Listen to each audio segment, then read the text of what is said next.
Tell me, though, what's his technique? That last strike, it seems invincible.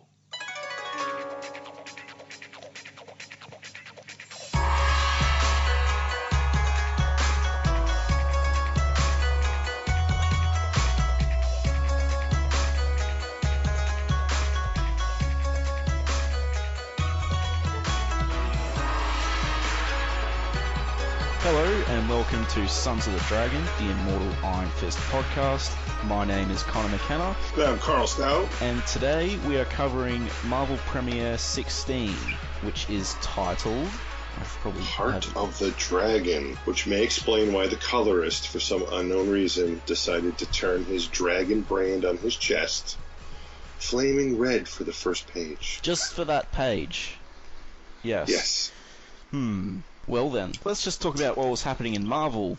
What month was this released? This would have been June, and absolutely nothing was happening in June 1974. The most interesting thing I could find was Namor was just at it again, being aggressive, being a jerk, and attacking the Fantastic Four for some reason. Alright, well, yeah. To add to that, Werewolf meets Werewoman in Giant-Sized Creatures #1. That was a fantastic issue. All the giant-sized creature stuff, great stuff. If you're into the horror, it's not even into the horror. If you're into the classic monsters, the creature books, that's one of the other few things I collect. I collect like 70s horror comics along with my Iron Fist stuff. But yeah, Deadly Hands of Kung Fu, the magazine, issue 2 came out. Another magazine that Marvel put out was Monsters of the Movies. That was issue #1. Tales of the Zombie, which is another of their magazines, #6 came out. Monsters Unleashed, #6 came out. As you can see, there was a little bit of a monster craze back in the early 70s. Which is odd. I didn't think there was many monster movies coming out in the 70s. Oh no, those are all just... Well, Tales of the Zombies, just straight up stories. Monsters Unleashed was also just like another 4 or 5 horror monster comic stories. Monsters of the Movies was like, I believe that was a one-shot, and it had like little blurbs on everybody, like from Phantom to the Opera. I think even Godzilla's in there. Wow. That's one of the few issues I actually don't have. I don't have that one. And because we're talking about horror, I will say Marvel Spotlight #16 came out this month also. And in that was Son of Satan, another cool character, which I also have almost a full run of him also. Was Ghost Rider in that one? I want to say yes, but again, I cannot look that up right now. Yeah, fair enough. I will quickly look it up. Because I remember Ghost Rider appeared very early on. In fact, Son of Satan's first appearance was in Ghost Rider, I think. And the Marvel Team-Up issue #24... that came out this month was Fire vs. Cold, the Human Torch versus Iceman. I'm guessing they teamed up and fought the bigger bad guy, and they were friends at the end. Well, it's a 70s Marvel comic. They always fight first, realize, oh, we're the good guys, and then team up. That's how every comic happened in that era. Yep. And Damon Hellstrom appeared, Son of Satan appeared in Ghost Rider 1. That was his first appearance. Mm-hmm. So Spotlight 16 must be his first comic. And if that's the first one he's in, then I definitely think Ghost Rider's in there with him. Before we started recording, we actually were discussing that on this cover, which is another great cover, the Iron Fist logo is the only logo in this run that doesn't have the iron bolts in the letters. Why? We do not know. But they dropped the bolts and the letters for this one issue only. They also tweak the color in the background and the logo every few issues. I don't mind dropping the bolts. Oh, no, it doesn't. If anything, I'm surprised they put it in with the whole thing that we read in the first podcast about the worry of Iron Man. But another thing that I find interesting is on the cover, it says like Jaws of the Dragon, but then you open it up and it's Heart of the Dragon. That happens a couple of times, if I recall correctly. They might have like an extended title on the first page and just a short title on the cover, but this is just different. And Heart of the Dragon is better. Much better. Do you want to recap the first part of the story? Well, issue 15, we see Iron Fist / Danny Rand fighting in a contest to determine whether he will eat an apple from the tree of eternal life and become immortal, or choose death. That's kind of where it's hanging, but in the process, we also find out and through several flashbacks from concussions. How he got there. More to come. And losing his parents in the Arctic and finding the lost city of Kun-lun, where he trains for 10 years to become the martial art master that he is. And now we're here. Yes, now we are here in New York City. Yep. Now on the cover we are given right there pretty much the main bad guy right in your face with a scene that really doesn't happen as usual. I mean, it's kind of what happened, but again, not really. Yeah, there's not. But it's a good cover. It's got good colors. Yes. And in the very first page, just for no reason whatsoever, from where we left off, Iron Fist is pretty much in New York, walking in the slums, commenting on the odors. That's explained later. True. Well, not the odors, but why he's in New York. Yeah, I gotta say, I like this cover as well. It's good. Just going back to the cover of Marvel Premiere 15, I really like that cover, but just the term Karate Killers kills it for me. Mm-hmm. I don't know why I have a problem with that. Maybe it's because it's like, well, isn't he doing Kung Fu? And Karate Killers is just so 70s martial arts craze. Mm-hmm. It dates it for me. But if it wasn't for that, I really like the cover. I think the cover of Marvel Premiere 15 is great. I prefer our... Sorry, that I just didn't mention that last week, and I just wanted to mention it now. I just have a problem with Karate Killers because I'm a loser, so... No, you're actually technically right. He shouldn't even be uttering those words because they don't teach karate in Kun-lun, so those guys wouldn't know karate. It just feels like, let's make something exciting and let's sell it, which is exactly what you're supposed to do. So they just put Karate Killers on there so people would be like, ooh. Sorry, tangent over. And actually, actually I was wrong. It's in this issue where they mention that he was worried that the name wouldn't stick because of Iron Man. Okay. Yet they still put the bolts in the name. That's in the Iron Fistfuls, which was the letter page in this. And was that Roy Thomas saying that? Yeah. Okay. Let me just double check. Oh, actually, no. Tony Isabella. He did a Ghost Rider run, remember? And he put Jesus in there. Then, who was the editor at the time? He tore it up and wrote it so that Jesus was a demon in disguise, and Tony Isabella got real mad and quit. I always thought that was interesting. Who was that editor? Jim Shooter, that's right. I actually met him. Yeah, well, is he a nice guy? I can't say that. What I should say is I stood in line for 45 minutes to meet Jim Shooter. And when I got close enough to hear what he was actually saying to people, I wanted to punch him in the face so freaking bad, I just left the store. It sounds like him. What was he saying? This was when I was living in Pittsburgh, Pennsylvania. It was at Ides Music, which was also a comic book store. He was doing a signing in the basement, which is where the comic book store was. The basement was the comic books and magazines. The main floor was all music, and the scaffolding top floor was all movies. And he was just being a total butthead to everybody. And this guy had and I was there at art college. And this guy had his son with him, and his son couldn't have been more than 12 years old. And, of course, the kid wanted to be a comic book artist and had, a portfolio going of his artwork. Now, I saw it because the kid had it open and was looking through it while he was standing in line. For a 12-year-old, it was fantastic. The kid had talent. It wasn't printable artwork yet. But, again, he was 12. There's no 12-year-old comic book artist. It just doesn't happen. So he's still got years and years and years of work and practice to refine, and he's already got a fantastic base. So I think he was like 8 people in front of me. He got up into Jim Shooter, and the dad was talking to him. He's like, yeah, my son wants to be a comic book artist. So we brought it here and, figured you could critique it, tell him what he's doing right, tell him what he's doing wrong. And Jim was just like, this is total crap, this, that, and the other thing.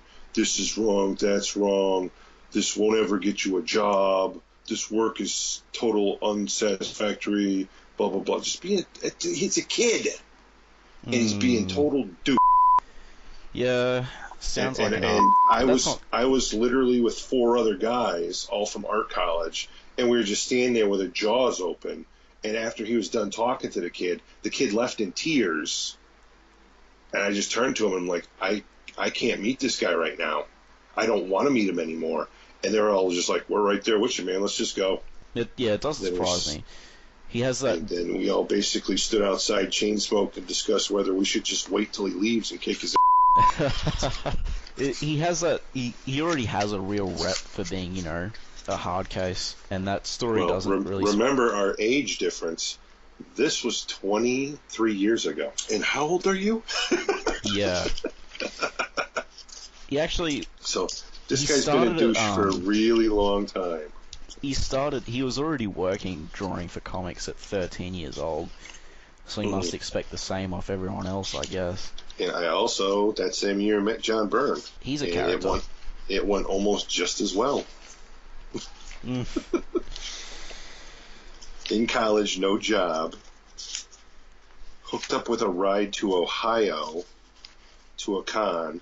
Paid the last amount of money I had in my pocket just to get in to meet John Byrne. I had an index card. I stood in line for over an hour to get up to his table, told him what a huge fan I was, that I was a huge Iron Fist fan, that I was in college right now for art, held out the index card, asked if I could please have his autograph. He just looked at me and went, $5. Wow. And I just walked away. Remember, this is the guy that, there was some author, and he made a character, I think it was Barter, I'm not sure though, and it was made after his wife.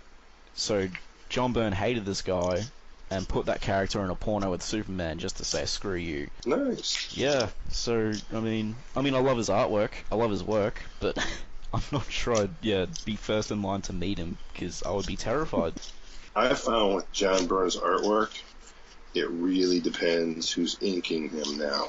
Mm-hmm.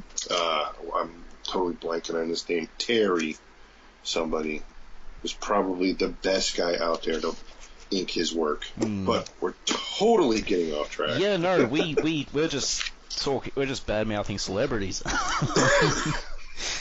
All right, so why don't you recap the first part of Marvel Premiere 16?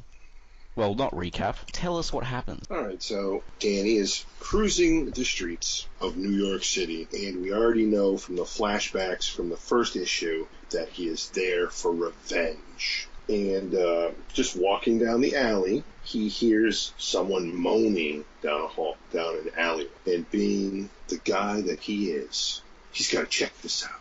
Someone could be in trouble.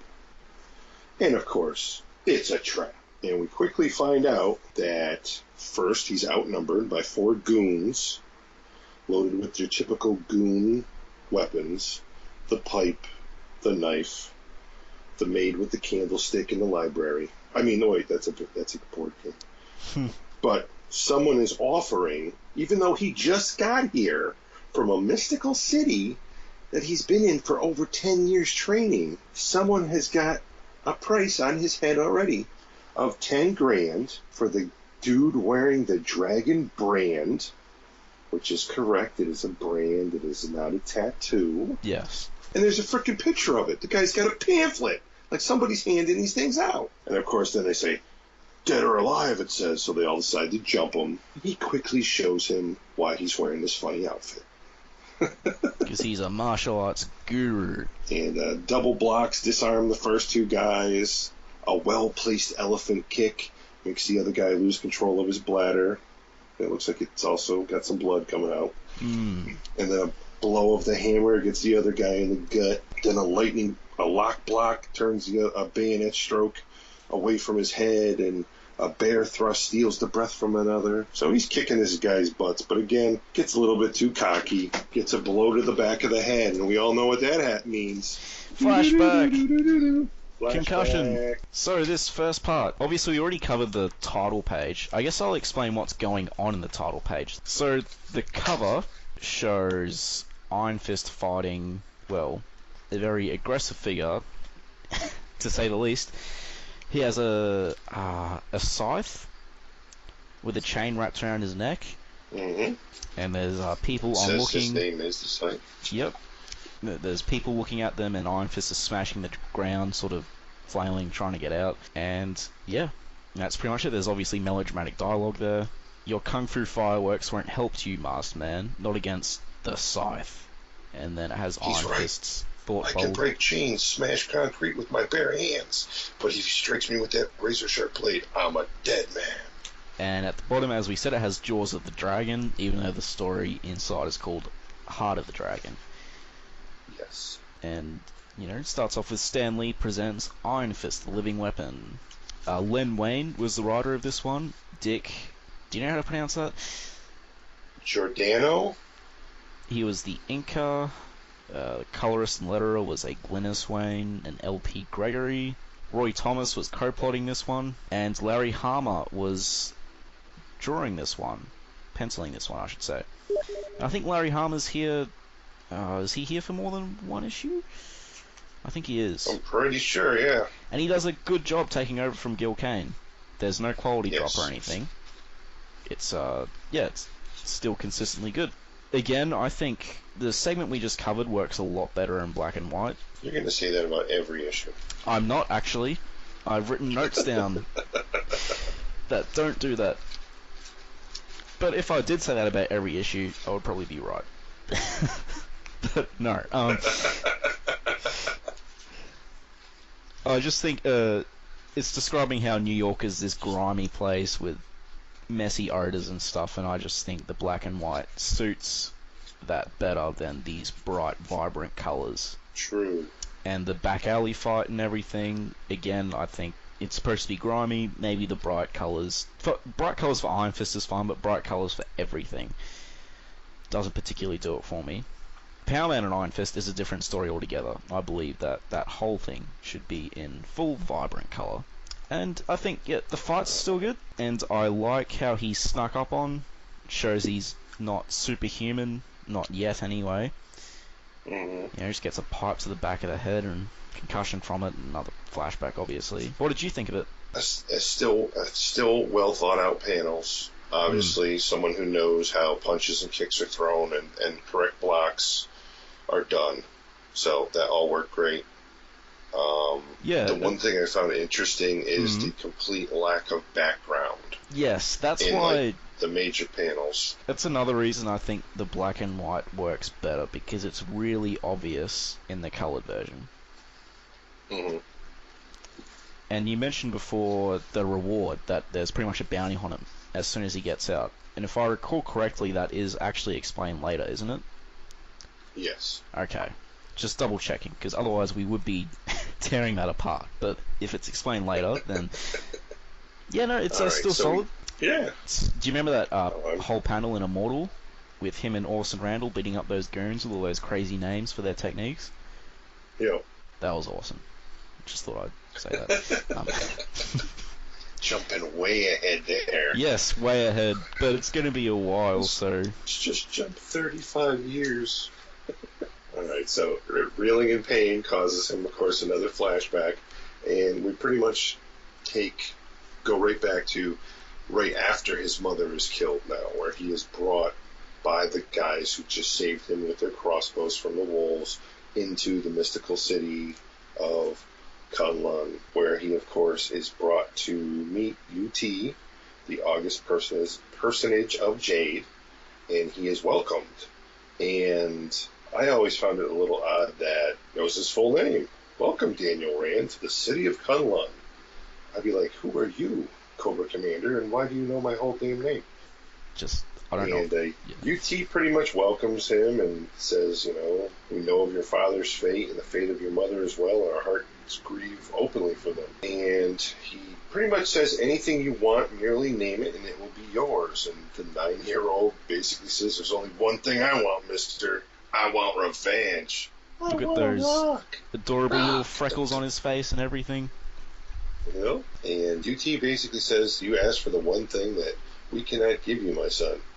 For revenge is a weapon that cuts 2 ways, and cuts deep. It must never be given as a gift. This was your hallmark moment, brought to you by UT. And he says, well, perhaps we can give you another gift, a more precious and more lasting by far. And he is introduced to, Liu Kang, or Li Kang. How do you pronounce that? Let's just go with the Thunderer. Heard it. The way I always pronounced it in my head was Lei Kung, but I'm not sure how that is. I'm sure if there's any Chinese listeners, feel free to correct us and lecture us about how we're getting your culture terribly wrong all the time. So, Liu Kang, or Li Kang, or the Thunderer, as we'll call him from now on. All right. We know how to pronounce that. Is a very large part of young Daniel's life, and even all the way up into Power Man and Iron Fist, and later, he is a huge part. Both Immortal Weapon and Living Weapon. And he's awesome. Yes, he is. So, the Thunderer takes young Danny under his wing, and I'm not even going to get into the whole Crown of the Viper, the King of the Viper's crown thing, because I think it's kind of dumb. Because you don't really see the Viper do anything other than hang exactly as it does on its post. But needless to say, he trains for 10 years and finally takes the crown from the glowing Serpent King. And he finally knows what it feels like to wear the crown of the king. And it feels hollow because his heart is empty for revenge. And you still have a little bit of, the training montage there. Yes. Where he's getting taller and taller and doing different things in the panels. More buff. Some stuff taken directly from Carradine's Kung Fu. You mean Bruce Lee's Kung Fu, right? Well, Bruce, yes. Well, that's a whole nother story. Yeah. And what's worse is it wasn't just Kung Fu. It was also the movie he did. The Iron Flute, I believe it was called. I have not heard David of that. Carradine in the Iron Flute, where he goes around and meets all these different masters and has to fight them to find out, some magical book. That whole movie was, again, a Bruce Lee movie that David Carradine wound up doing after Bruce's death. David, as far as I know, Bruce Lee David was Carradine... actually... Continue. I met him also. Who, David Carradine? Yep. Another bad experience. Oh, wow. Went up to his table at a convention. He was sitting there with 15 different pictures. Told him I was a huge martial art fan. It was pretty much because one of the reasons was because of Kung Fu, and I'd seen every episode. I bought them all on DVD, and this, that, and the other thing. He was just staring at me the whole time I'm talking. And when I finished talking, he just waved his hand across the pictures, as in, what one do you want?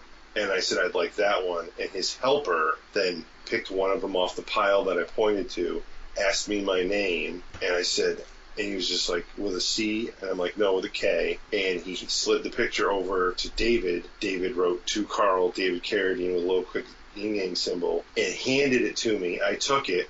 I said, thank you very much, and he bowed his head to me. Didn't say one word to me. Wow. He's a monk, man. That's how they work. He was also an alcoholic. Yeah, no, he wasn't. Am I correct? Did he ever actually learn any real martial arts, or did he just know movie kung fu for all his life? He did start taking... he knew bits and pieces, but from what I understand, he actually studied the Tai Chi. Okay. And that's why when he got older, he actually released a whole video line of Tai Chi, I don't know if I want to call it exercise or meditation kung fu, or what I should really call it, but he put out a line of Tai Chi videos. Yeah. And friends of mine ran into him at another convention up in Massachusetts, and that convention had a bar, and David Carradine walked up to the bar, ordered 3 drinks, 2 shots and a drink, and I immediately started talking to my buddy who was sitting at the bar, did the 2 shots, pounded his drink, slapped him on the shoulder and said, "You got these for me, right?" and started walking away. And my buddy immediately grabbed the bartender and said, "I'm not paying for his drinks." Well, what a guy. I've got a few other stories, but I'll leave. They're even worse. So I'll leave those out. So I guess we'll skip to, he does his little training montage. Cue the music. Yes. He gets older now. He swipes the crown from the serpent viper king, and then he goes back and sees UT and pretty much says that, he's done everything and he's mastered them, and UT agrees. He's like, "You've mastered them, my son. Of all who have ever been students of the way, you are far the best, and yet I sense your soul rests uneasy. Tell me, Daniel, why?" And he's like, "Don't think me ungrateful, but it's not enough." And then we're brought back out of the concussion to about to have our head caved in with a lead pipe. I like to think all the times he gets hit in the head, this happens. They just stop showing it to us. It's starting to get monotonous with the whole every blow to the head brings a flashback, but I think this is the last issue that does that. It ends soon, yes. Yes. I guess it's still that real origin. So, again, he now pretty much snaps out of it, whoops the four guys a second time, and they say, "Screw this." Do you mind if I just cover some stuff in the segment we just did? Sure. Cool. I just want to talk about Wei Kong a bit. Or the Thunderer, sorry. I'll just get the page up. Basically, Lei Kong is another thing from Chinese mythology, where it's Lei Gong in Chinese mythology, but he's the god of thunder, or lord of thunder. He punishes both earthly mortals guilty of secret crimes and evil spirits who have used their knowledge of Taoism to harm human beings. He's depicted as a fearsome creature with claws, bat wings, which is not exactly representative of him in this comic, but this part, and a blue face with a bird's beak, who wears only a loincloth. Now, aside from the loincloth thing, he does sort of resemble a bird. I don't know about you if you think that, but it does look like a beak, his mask. Yes. And it definitely resembles a beak. Yeah. And the white stripe down his face. And he began his life as a mortal. And while on Earth, he encountered a peach tree that originated from heaven. And when he took a bite out of one of the fruits, he was transformed into his godly form. So, I am curious, I cannot remember if Lei Kong's backstory was ever explained, but did he make that choice with the Tree of Immortality? Did he eat the fruit? Was he a wanderer who came in? Or was he born here? Oh. Or does it never really go into it? He's definitely an immortal, so he definitely has eaten from the tree. And because I think he trained Wendell and Randall. I'm just wondering if maybe he is what Iron Fist could have been, if he ate the fruit. I don't think so, because he never defeated, Xiao to get the Iron Fist. That's true. I guess I more meant his role as a trainer, but I see what you mean. Yeah. It's interesting to think about anyway. Maybe we'll find out more later. And the Serpent King is also a Chinese mythology reference. Oh yeah, definitely. Yeah, it's pretty much just a minor nod to the Emperor in Chinese mythology, who was credited with creating humanity and had the body of a snake, but the head of a human, if I recall correctly. So it never really goes into anything more with the snake. I think it's just a visual reference, maybe a bit of a thematic reference, but I found that interesting. We're also going to get a major reference on the next page of a whole bunch of kung fu movies and the whole Iron Fist technique, which, believe it or not, I don't even think they ever speak of what we get in the next page again, ever. Well, did you want to cover the next segment then? That's fine with me. Cool. So, like I said, he snaps out of his flashback, quickly dispatches the guy with the pipe, throws a whooping on the other three again, and they run off, basically saying, "Okay, freak, score one for you, and you ain't heard the last of this." And he's left bruised and bloodied, starts checking his wounds, finds that they're superficial, touches the brand on his chest, and now we get a flashback without a head trauma. It's a nice change. And again, the memories come. Your hands, you worked diligently to condition, as the Thunderer said you must. And right now we get what you see in pretty much every single Kung Fu movie where there's any reference of Iron Fist. I mean, it's even in Enter the Dragon has this scene, where first we show him punching into a bucket of sand, then into a larger bucket of gravel, and then finally at last into a giant bucket of rocks, until your hands become as the rock, unfeeling and irresistible. Okay. And then he goes back to UT, and he's like, it's not enough. And he's like, not enough? What more do you seek, my son? You are already everything a man could ever hope to be, and yet, no, perhaps I speak too soon. And now he tells Danny if he's ready to risk death to gain the power of the Iron Fist. And of course he says, I'm ready. Yep. Or else this would be a really short comic book. It's a great panel, the way he says, I am ready. I really like it.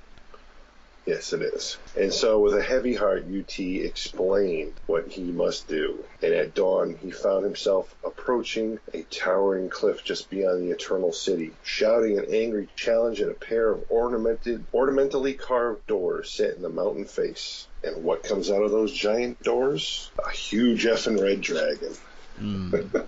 With no wings. Shaolo, the Undying, comes ripping out of the doors, and it starts to attack Danny. Bubbling, glowing, molten heart that Danny has come to find has been torn out of the dragon, leaving a dragon-shaped scar on his chest. So the brand that we all know and love that's across Danny's chest is actually backwards on this dragon's chest. Yeah. Because its heart was removed. And needless to say, Danny fights this dragon with everything he's got. And he realizes he's not really making a dent. But he can sense the power emanating from the scar in the dragon's chest. And he puts two and two together, that because the dragon's heart is kept actually in the cave, but it's still powering the dragon through the scar. So he's got to cut the power off. So using his own body, he jumps on top of the dragon and wraps himself around that section of the scar, covering it with his chest. Which is awesome. And it starts burning and sizzling, and he's about to slip into unconsciousness because the pain is so bad, and he can feel his flesh blistering, but the dragon drops first. And so, upon the dragon falling down, we see that now the brand is on Danny's chest. So triumphantly, he marches into the cave. Find out it stinks worse than the city of New York. Barely. Stench of death and decay is pouring from this cave. He can barely shake it off. And he takes his last long, clean breath and strides into the darkness. Where, behold, he sees the huge urn, which is this like giant platform held up by what looks like goblin statue straight carvings. out of D&D. Oh yeah, Lord of the Rings, Dungeons and Dragons, right here, this panel. Yeah. And he goes up to this big like glowing urn, and it's the molten heart of the dragon that he just defeated. And now he starts doing the Iron Fist technique that he was doing in the sand and the gravel and the rocks. He's thrusting his fists again and again until the molten heart of the dragon, until his hands actually glow. And then on the next page, you see him like trying to put out the burn by stuffing his hands into the snow. Yeah, everything else comes second rising up to him soothing his burning hands. And then from that flashback, we roll right back into the city streets, or I should say the alleyway, where he was left by the four goons, only to find a new goon has joined. The man who says Joker every other sentence. Yes, Joker. He says it a lot. So, we'll get to Shulu, the dragon, in a second, because there's a lot to talk about there, obviously. But so I do really like the training montage, you know, him shoving his hands in. I've seen that in movies. I haven't seen it in the Five Fingers of Death, though, which I think you said this particular sequence is a reference to? I think so, but it's definitely in a whole pile of movies. Yeah. It's in multiple movies. It's definitely in Enter the Dragon. Who knows how far it goes back, this this particular sequence. He's going to get bone cancer later in life, I think. Is that stuff can't be good for his hands. That's because of a nuclear warhead. No, I mean, he's going to get bone cancer in his hands because he's been shoving him into rock in his early 20s. It's Just he can heal. Yeah, that's true. He has that chi healing. So he's got blood on him from those goons, which he wipes off with a look of disdain, but probably reflection. So yeah, we go to the dragon, and he just I just love how he strolls right up to this door and goes, "Come on, you want to fight?" Pretty much. And then the dragon's like, "Well, okay." Comes out. It's a Chinese dragon, obviously, so it has no wings or anything. It's more like a giant fire-breathing serpent. And yeah, and he fights it, and it's awesome. I love the fight. Yeah, punches him right in the head. Yeah, I thought it was I thought last issue was hardcore. Now he's just going toe-to-toe with a dragon, and how do I defeat a creature that cannot be killed? And yeah, obviously the classic, he hugs the brand and it sears onto him, which is great. The whole fight sequence is really well drawn. I really love the shot where the dragon comes out of the door and he's sort of leaning back with his fist ready. Now, I will think that these two pages definitely look better in black and white because the coloring job is horrible in the original comic. It's really funny you say that, because I was about to say I think these two pages look better in color. I'm not even kidding. But I mean, look at the smoke, or I don't even know what to call it, smoke or fire or whatever.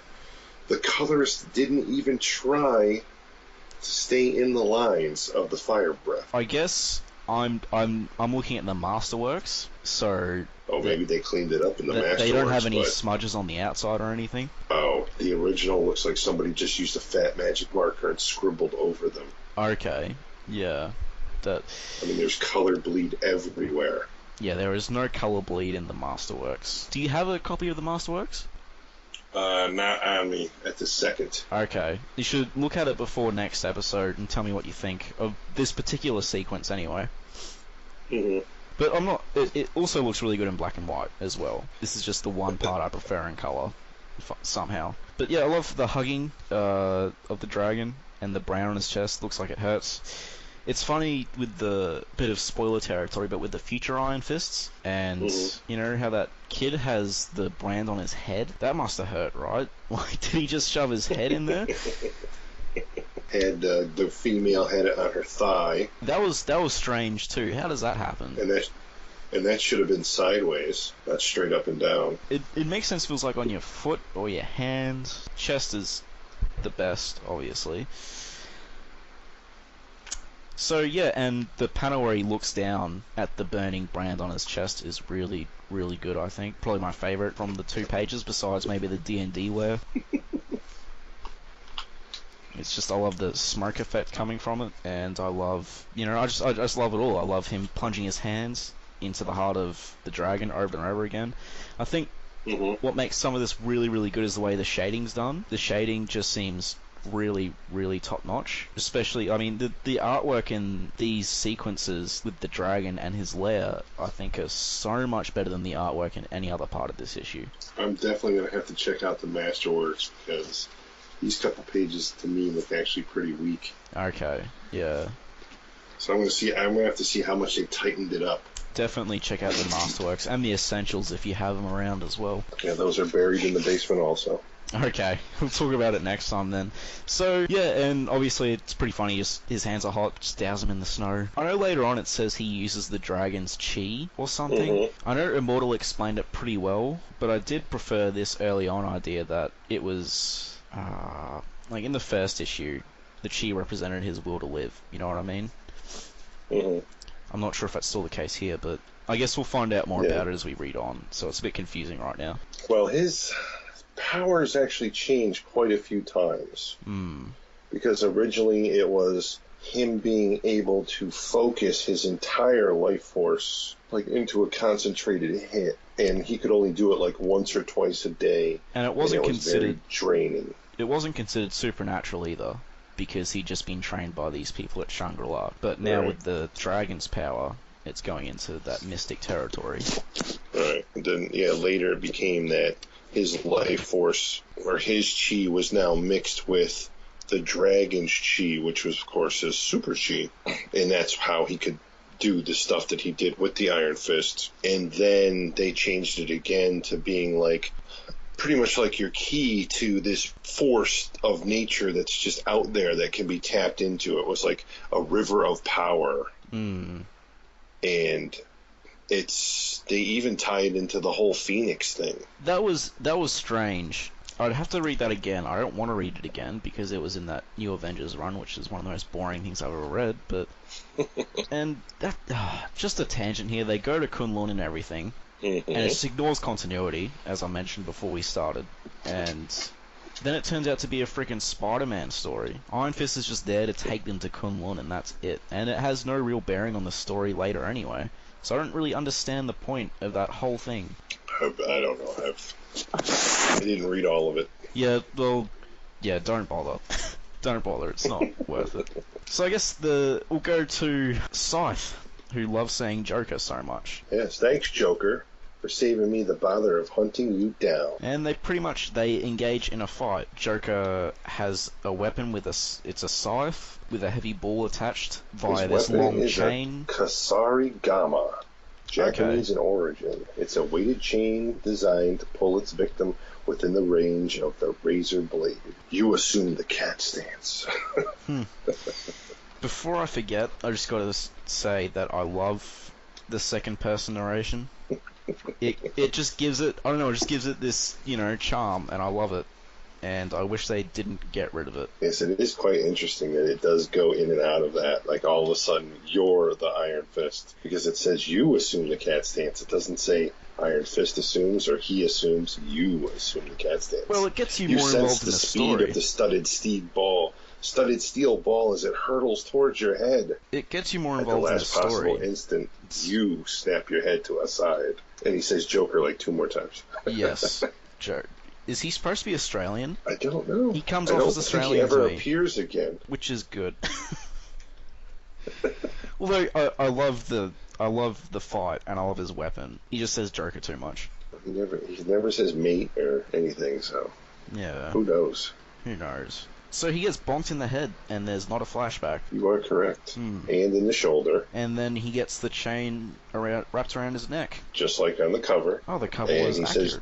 And he says Joker 2 more times. And he starts dragging him around by the neck with this chain. And what does that cause? A flashback. They misled us. They set up the knock to the head and we thought there was no more flashbacks, but bang, here's another one. And this flashback brings us back to last issue. Yes. Where we see him in front of UT and then fighting the 4 and then popping the head off the 1. Yeah. Then we get a little extra. We get to where he chooses eternal life or death. And then we see Daniel and UT at what's the actual term for the tree? The tree of immortality. There we go. Yeah. And he says, the legend of our city and how Kun-lun Mountain appears in the world of men only 1 day out of every 10 years. And on such a day, you first came to us. And on such a day, you may leave if such is your wish. And tomorrow is the most sacred day in a decade. So tomorrow is the day where he could leave if he wants to. Or he could stay and eat from the immortal apple and become immortal and live there forever in peace and whatnot. And of course, he needs to find Meachum. He needs to find the man who murdered his father. And UT is like, then all the years you have spent among us have not dimmed the fires of revenge in your heart. And Daniel's like, nope. Yeah. It's made me angrier. And he talks about, the hatred's still there, the pain's still there. He still wakes up from the dreams at night, seeing it over and over again, and that UT has no idea what he's going through. And UT drops the bomb. He says, for Wendell Rand was not only your father, he was also my brother. Dun, dun, dun. And UT's answer stuns you. But it doesn't stop you from leaving. And the very next day, he's wearing a nice spiffy cape, trudging out into the snow. Now, how he gets from the Himalayas to New York City, still a mystery. Well, he walks. I don't think so. I don't think he should be too concerned about cold weather. I think he can deal with it at this point. Pretty much, if you're fine with Batman crawling out of a cave in the middle of nowhere with a broken back and then magically appearing in Gotham a day later, you shouldn't have any issue with him trudging out into the snow in the Himalayas and then being in New York City the next day. Alright, I'm always the last person to defend the Dark Knight trilogy. I like it, but I think they're just stupidly overrated. But there is deleted scenes where it explains he got in the city via the Batcave tunnels and the series of tunnels that his grandfather set up in Batman Begins. The broken back thing, though, that was a miracle. So let's talk about this flashback, just real quick. I like the way that the recap for the last issue takes place this late, because it doesn't need to take place at the start. You can read this.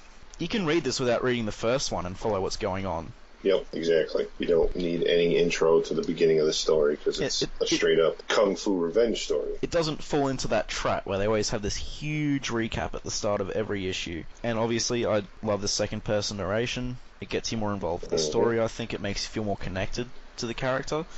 There's a spiffy cape. Yes, the spiffy cape is good. I like spiffy capes.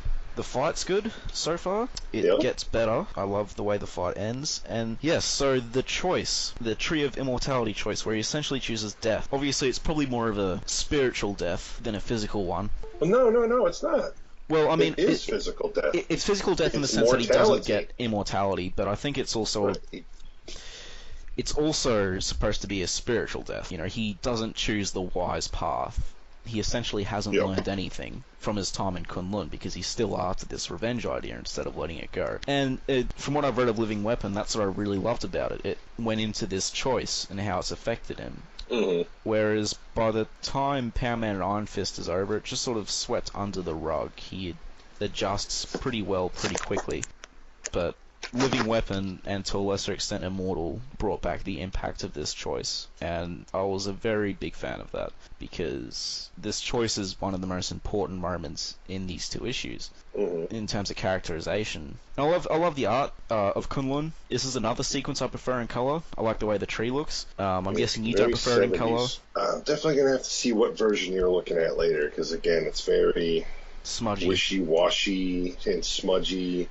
It's like when they're standing under the tree, the red on the ends of UT's robe smear like a quarter of an inch past where they should. Yeah. Same thing with the spiffy cape.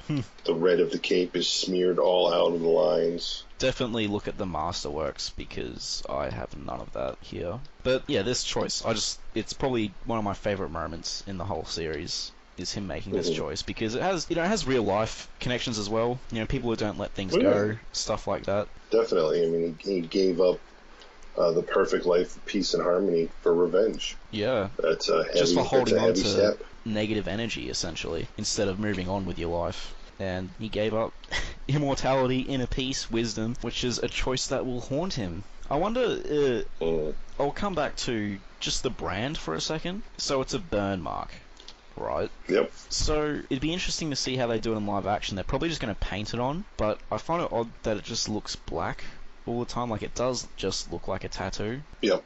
Yeah. Sorry, that was just... It's a charred scar. Yeah. It's crusty. Very crusty. It flakes off in the shower when you bathe. Oh, God. That's disgusting. It's that scab that never heals. So he never sleeps on his stomach. Well, shall we cover the rest of the issue then? Yeah, we got to cover the fight, because again, we're already... this is going to be our longest show. Yeah, this is going to be longer than the other one. I blame John Byrne. Tangents. Yes. Damn you. So we're now, of course, back to the fight with the scythe. And there's, again, Joker has said many more times. Yes. He's dragging him around by the neck. Is this Bruce Wayne? He's still got the... What? Is this Bruce Wayne? You know, mysterious martial artist comes out of nowhere. He's obsessed with the Joker. Could be Bruce Wayne. Could be. All he needs to do is shave that chin. This is his pre-Batman career. It's him finding himself. It just might be. And he allows himself to be pulled off balance. The tension in the chain grows slack, but doesn't do him much good. He puts him through a fence. Gets called Joker again. And the scythe stands up, and using the chain to his advantage, plants Danny into the other side of the fence and is laughing, saying, you know, I don't need to see you, Joker. I can still get you. And he starts, you know, doing the typical blade through the fence, trying to stab him. And Danny's dodging again. And then he says, well, I can do the same thing pretty much. And using one of his karate punches straight through the fence, hitting Scythe, sends him flying, snaps the chain. So he's like shocked for a second, jumps back to his feet. Okay, Joker, that did it. No more messing around. I'm going to kill you now. You steel yourself, drawing on your chi, your inner resources, forcing every iota of your being into your hand until it seems to smolder and glow. It becomes like a thing of iron. And Danny strikes out with his iron fist into the Scythe's weapon, and it pretty much just turns it to dust this time. Yeah, just melts it. It's not possible. My blade, the Joker vaporized it. The name is not Joker, Scythe. It's Iron Fist. And at that moment, Scythe lets out a little bit of pee. If you see the panel, you'll know exactly what I'm saying. He looks terrified. Yep. I love the way his shadow is cast over him as well.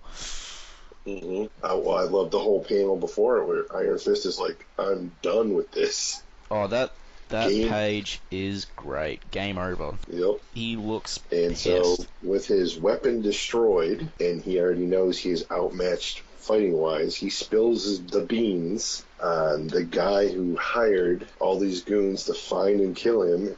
Is a man named Meachum. He owns the ugly skyscraper a few blocks over. That one? Yeah, that's it. That's all I know, I swear. Please go away and let me die in peace. I don't really understand that line. Jesus because it's Christ. not like he landed any type of blow that was going to kill him. And then you leave him behind you in the alleyway. No longer a man, only a broken, soulless husk. It's a bit dramatic. And then we have some orange squares here. How will Harold Meachum react? You wonder when at last you stand before his broken, dying form and tell him that he is responsible for making you a living weapon. Will he scream? Will he cry? And at that point, will he even care? Next issue, The Citadel. Dun, dun, dun. Dun, dun, dun. So I thought the fight was great. It besides like the obvious Joker spouting, the weapon they chose, it was creative. It wasn't just him and some other dude punching and dodging each other. He had to think to get out of the situation. It was visually striking, the fight. What did you think? Definitely. Yeah. All the fight stuff is still fantastic. And just the sheer fact that the story's 40 years old. Yes. Stands up. And it still stands up. And again, more words than 8 comic books that are on the rack right now. Yeah, and there's so much to talk about, which is part of the reason this episode is taking so long. And it doesn't, as a follow-up issue to the first one, it doesn't disappoint. The first one set a really high precedent, and this one continues that. Mm-hmm. The origin is still not really over. I think the most important part of the origin is over, in terms of how he got his abilities and his full Kun-lun upbringing. Obviously, the resolution isn't covered yet. Right, we find more of what happened with Meachum. Yes, which is definitely important. Couple issues. It takes a while. And they definitely take more from some classic karate / kung fu movies in the next few issues that are coming up. Yeah, but this was really good. I just want to go back to the tree. I know I talked about the tree a lot, but in reference to Immortal Iron Fist, right, the way I take it is these other Iron Fists did not get offered that choice. They were always sent out into the world, whereas maybe because Danny is so close to UT in more ways than one, he got offered to stay in Kun-lun, and they might have wanted to keep him there. Mm-hmm. What do you think? You do bring up a good point that I've never thought of before. I don't think it's ever referenced that they were given the choice. Yeah, only Danny. To eat from the Tree of Immortality. I love the backstory with Randall and with the other Iron Fists. No, the Immortal Weapons. The other weapons. Yeah. The other weapons are fantastic. They need their own book. Yeah. And I almost there was too many. I love the fact that he's the 66th because that actually happens to be my lucky number. Wow, it's it's grim. So I was just like, that was even cooler when it came out. I was like, oh, I'm the 66th Iron Fist. I'm like, yes. And but some of that stuff just doesn't even make sense. I mean, it's cool that there were these different ones, but some of the stories, you're just like, what? Like the cowboy one. That was awesome. I mean, he was only there for like 2 pages and he died, but I still thought that was amazing. Just the fact that there was an Iron Fist wearing a poncho. I think, yeah, just the way I interpret it, you know, Orson aged a lot slower because they lived in Kun-lun, but the Tree of Immortality choice is immortality. And I just think Iron Fist Danny Rand was a special case because of his connection to UT. You know, UT is the one who offered him that choice. For reasons we'll find out, I'm sure. But yeah, I don't think that the tree is part of the Iron Fist ritual, if we're jumping ahead. I think it's just a thing specific to Daniel. I think you are correct. Because I always had trouble reconciling that, but rereading these issues, it makes more sense knowing that his connection to Kun-lun in general. But you also have to wonder if these people just didn't get the chance. The other Iron Fists. Right, because it wasn't that other... We're jumping way ahead now, like 30 plus years here in storylines, but there's a demon that appears. That hunts them down. Wasn't he, like, whacking them all in their 33rd birthday? Yeah, so yeah, maybe they would have been offered the choice later on, and they passed down the mantle, so to speak, but, well, essentially no Iron Fist but one, but two, and Danny survived past their 33rd birthday. So yeah, it's possible that they were going to be offered that choice later on, when there was time to retire, but none of them made it. Right, and I don't think living in Kun-lun slows down the aging. I think having the Iron Fist slows down the aging. That makes a lot more sense. Yes, because yeah, Orson was because in World War I. since you can regenerate, you're not physically dying, which pretty much, as morbid as it sounds, once you I think science has determined that like once you hit age 22, you then from that point on are physically dying. Yeah. Oh, awesome. Just turned 23 today, it takes a really long time, though. So, I guess, yeah, there was a lot to talk about in that issue. And I feel like when we get to Power Man and Iron Fist, we aren't going to have as much to talk about, which is a shame. There's so much lore and characterization in these first 2 issues. There's so much to chew on. And there'll be more to chew on when Immortal comes around. Although I won't jump too far ahead, so I'll just leave my complaints about Danny's character in Immortal for another time. Well, I'm going to say these first 10 issues Marvel Premiere have a lot to chew on. Yeah. The whole Premiere run has a lot to chew on because you're still, they're still establishing the character of the man. And when one thing seems resolved, another problem pops up. Another problem pops up with actually answers some of the questions that we had in this issue. Yeah. And I'm not going to lie, the last 2 issues are pretty weak. 24 and 25. When you're throwing in softball games and robots. Yeah. Oh, God. Things get a little weaker there, but then it gets a lot stronger when we start with his own series directly after this. Which is a lot of crossovers. And this mix is also, they always throw into the mix the team up. Yes. With Spider-Man, and that's just a fun issue. That's a good fun issue. It's a weird issue. I think the bad guy they fight's weird, but that's definitely one of my favorite team up issues I've read. And Colleen comes in soon. Yes, she is Colleen? In. I want to say 22 or 23. She comes in. Now in this issue, we have a quarter-page ad for Man-Wolf appearing in Creatures on the Loose number 30, and I don't think we have any fun kung fu or karate advertisements. Yeah. Other than the develop pulverizing hand power with like the kung fu grip, this giant metal circle with 5 rings and 8 springs attached to it, so you can get the grip of steel. But in future issues, there are some funny advertisements that magically appear that not only will I talk about, but I will post pictures on our Facebook page about them. And speaking of our Facebook page, Connor, what would that be? I just got to get a list of all our pages. Then I can list them all. Connor has been very busy. He's pretty much put us everywhere. Except iTunes. So we've covered the issue and our thoughts of the issue. I just want to quickly mention that Scythe appears in episode of Earth's Mightiest Heroes, the Avengers cartoon from a while ago. It's Yes, I don't know if you've seen it, but there's an episode where Hank Pym hires Danny Rand and Luke Cage to help him out, and it's actually a really good episode. And I hate the Avengers. Well, I don't hate them. I'm just not interested in them. But I do hate that show. But that episode is really good. Iron Fist and Luke Cage is awesome. I definitely recommend checking it out. You get to see Iron Fist beat up Scythe a lot quicker than he does in this book. And you get to see Luke Cage just stand there being really overpowered. So yeah, I just find it interesting that Scythe made it. Scythe made it into media. He transcended the comic book. Now, was he Australian there? He doesn't say Joker. He doesn't say anything, actually. Iron Fist just kicks the crap out of him, then he's gone. So, well, that about wraps us up.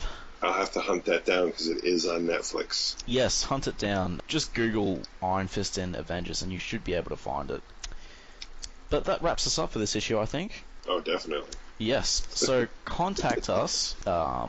Feel free to send in mail, ask us questions, provide feedback, tell us if we were wrong, or if we were right, or if you love us, hate us, whatever. You can find us on Facebook, Sons of the Dragon, the Immortal Iron Fist podcast. There is more than one Sons of the Dragon page, but if you type in Sons of the Dragon podcast, you should be able to find us. We have a picture of a, well, Iron Fist. I'll just double check. If you type in a podcast, you'll find it immediately. Yes, you should. We have 16 likes. Yay! Woohoo! And next we take over the world. We also have an email, sonsofthedragonpodcast@gmail.com. Feel free to send us mail there. We have a YouTube. If you look up Iron Fist Podcast on YouTube, you will find our channel. And we are also on Twitter at Iron Fist Podcast. That is where you can reach us. Please send in stuff, talk to us. We made this show to talk to people, and yes. Yep, send us pictures, your artwork, whatever. Yeah, actually, yeah, pictures would be awesome. I will actually start posting. I have a huge collection. I have Iron Fist items that people who have been in the industry for 50 years have never seen before in their life, and think I might have one of a kind items. And one of them was a belt buckle, and I'll put that up after this episode gets dropped on the page. I'm interested to see these things as well, so everyone can check it out. But I have stuff from all over the world: Spanish, Italian, Australian, and we haven't discussed it, but I've said before that I live in Connecticut in the United States, and Connor lives in Australia. So we are literally on opposite sides of this planet. G'day. Doing this for you guys. Because we love you all. And everyone should love Iron Fist. Yes, exactly. Feel free to tell your friends about us as well. That's if you have people... And another shout out. Yes, continue. Dave's Daredevil. Yes, thank you, Dave. Check out his show for a good Daredevil podcast in a similar vein, albeit a lot more coherent and professionally done, if I may say. Yeah, it's a great show. And I'd also like to give another shout out to Get Out the Room, the horror movie podcast that I used to be on. Another great stuff for if you're into the horror movies. Another great show. We'll be doing another one soon. We're going to try to keep a steady pace on these. Yep, once a week, hopefully. So it won't take, like 17 years to cover all the issues. Yeah, we will. When we get to some of the lighter issues, we might do 2-in-1, stuff like that. If there's and if you know anyone interested, even in his upcoming Netflix show, this is a pretty good place to get acquainted with the character as well. Definitely. If that floats your boat. And yes. So you can see how wrong they get him. Yes. How wrong. Please don't sue us. Any music or characters we reference or pictures, whatever, this is all for free. We don't make money off it, and you wouldn't get anything off us anyway. That's right. Yeah. However, all my horrible celebrity stories are completely true. Yes. John Byrne, do not sue us. Or Jim Shooter, please don't sue us. Next week, we have Kung Fu versus Cold Steel in the Citadel of Vengeance. Now, Carl could not be here for this bit due to technical difficulties. So on behalf of both of us, may your whatever you want become unto things of iron. Don't hit people. Peace.